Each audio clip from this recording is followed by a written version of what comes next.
A nice little feel-good song to start the morning. And hey, we hear more and more often about making our well-being a priority. So this morning, we're trying to offer some help if you're looking for help. Gary Hominick is a licensed professional counselor and joins me this morning to talk about how to find the right therapist for you. Good morning, Gary, and thanks for being with us. Good morning, Hannah. Thank you so much for having me. Yeah, I'm excited to dive into this conversation, a very important one to have. Getting help obviously really only makes a difference if you have a therapist that's a right fit. But perhaps the first step, though, is to take a step back and maybe reframe the way that a lot of people think about therapy. What do you say to that? So, whenever I'm looking at therapy, I talk to people who like everybody, want to reach a goal. And for some reason, it's okay to reach out to a dietitian, go to a doctor, go to a personal trainer whenever you want to reach some of your maybe physical goals. But mental health has that kind of stigma around it. People say, I want to do it myself. I don't want to tell anybody. It's a weakness if I talk to somebody. And I find it quite the opposite. I find it a strength to have that ability and maturity to say, you know what?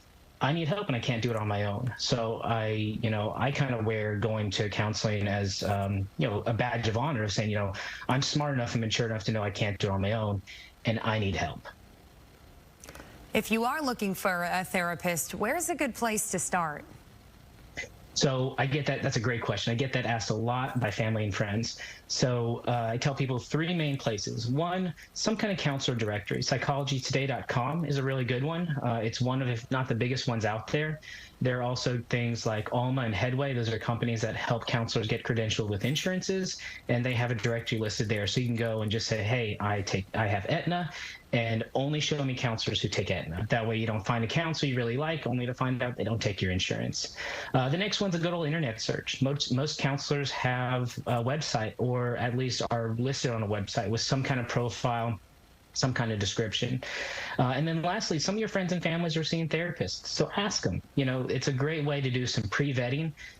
Say, hey, I'm going through this, and your mom, your dad, your friend says, oh, I've got this person I love. They're fantastic. They're great.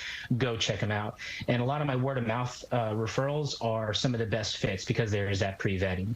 And on a side note of that, if you are looking for therapy that's telehealth only, you are not limited to just the local area. You can find anybody who is licensed in the entire state of Texas. So if you're okay or prefer telehealth, don't feel like you need to search for people or counselors nearby.